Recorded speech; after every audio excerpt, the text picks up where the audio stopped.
On pense souvent qu'un agenda plein, c'est le signe d'une activité qui tourne bien.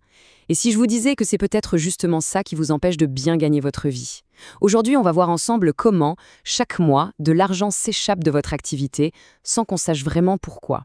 C'est un problème que je vois tout le temps et on va le décortiquer pour y mettre un terme. Voilà la question essentielle. On a toute tendance à croire qu'un agenda rempli, c'est la preuve qu'on a réussi, qu'on ne manque pas de clientes. Mais dans notre métier à domicile, avec les kilomètres, les imprévus, eh bien la réalité est souvent bien plus complexe. Le sentiment d'être débordé, ça ne garantit absolument pas la rentabilité à la fin du mois. Le premier piège, et c'est le plus courant, c'est cette fausse impression de sécurité. On regarde tous les rendez-vous qui s'enchaînent et on se dit « bon, ça va, je travaille, l'argent rentre ». Sauf qu'en réalité, cette course permanente, cette impression d'être tout le temps sous l'eau, ça peut cacher d'énormes pertes d'efficacité. C'est une illusion plutôt confortable qui nous empêche de voir le vrai problème. Donc, ce qui compte vraiment, ce n'est pas d'avoir un agenda rempli à ras-bord. Le vrai secret de la rentabilité, la clé pour gagner plus sans forcément travailler plus, c'est l'optimisation. C'est la façon dont l'agenda est construit, bien plus que le nombre de rendez-vous qu'on arrive à y caser. Mais alors, comment on en arrive là? Eh bien, souvent, l'agenda se remplit de manière complètement réactive. Un appel, un rendez-vous, on accepte au fur et à mesure, sans aucune vision d'ensemble.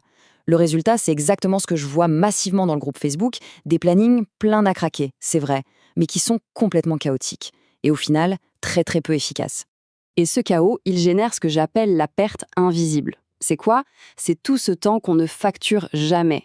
Le temps de trajet, le temps d'attente entre deux clientes, le temps perdu parce qu'un rendez-vous a été décalé, tout ce temps, mis bout à bout, a un impact financier énorme, mais il passe complètement sous les radars. Pourquoi? Parce qu'il n'apparaît sur aucune facture. D'accord, mais cet impact, il est énorme à quel point? Ce qu'on va faire maintenant, c'est qu'on va mettre des chiffres sur cette perte invisible. Je veux que ça devienne concret, palpable, pour qu'on comprenne bien ce que ça nous coûte en temps et en argent. En moyenne, une coiffeuse à domicile passe 16 heures par mois sur la route ou dans des trous entre ses rendez-vous. 16 heures. Quand on y pense, c'est énorme. Ce n'est pas du temps de pause qu'on a choisi, c'est du temps de travail qu'on subit et qui n'est pas payé.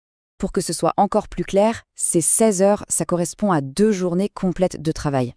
Imaginez un peu, chaque mois, c'est comme si on travaillait 2 jours entiers pour rien. 2 journées pendant lesquelles on pourrait encaisser des prestations, se reposer ou développer son activité. Et aujourd'hui, ces 2 journées, elles s'évaporent. Et en euros, ça donne quoi?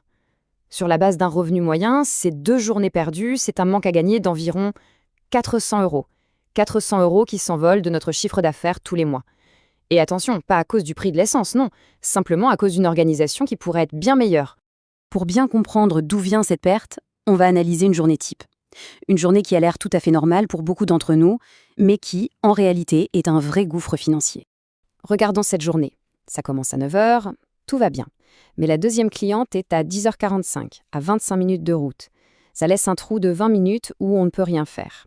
Puis la suivante est à 13h30, mais à 20 minutes dans la direction opposée. Il faut retraverser la ville et on se retrouve avec 1 heure de temps mort. Le schéma est assez clair, non? Les rendez-vous sont complètement éparpillés, ce qui crée des temps de trajet et d'attente énormes entre chaque prestation. Le bilan, il est sans appel. Sur une journée de 10 heures comme ça, seulement la moitié du temps, 50%, est passé à coiffer, c'est-à-dire du temps facturable. L'autre moitié est complètement gaspillée en transport et en attente. Autrement dit, une demi-journée de travail est perdue, chaque jour. Mais pourquoi on en arrive là? La raison, elle est simple, elle est humaine. C'est la peur de perdre une cliente. La peur qu'elle aille voir ailleurs si on ne la prend pas à l'heure qui l'arrange. Et cette peur, elle nous pousse à dire oui à tout, même si on sent bien au fond de nous que ça désorganise complètement notre journée.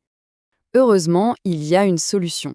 Et la bonne nouvelle, c'est qu'elle ne demande pas de travailler plus, mais simplement de travailler plus intelligemment. Il est temps de passer d'un agenda chaotique à un vrai outil de rentabilité. Et pour ça, il faut changer d'approche, passer du réactif au proactif. Il y a 3 règles d'or pour reprendre le contrôle. Premièrement, le zonage. On regroupe les rendez-vous par secteur. Un jour, un secteur. Deuxièmement, oser dire non, ou plutôt proposer une alternative qui nous arrange, nous. Et enfin, troisièmement, établir des règles claires pour la prise de rendez-vous et les communiquer. L'idée, c'est de piloter son agenda et non de le subir.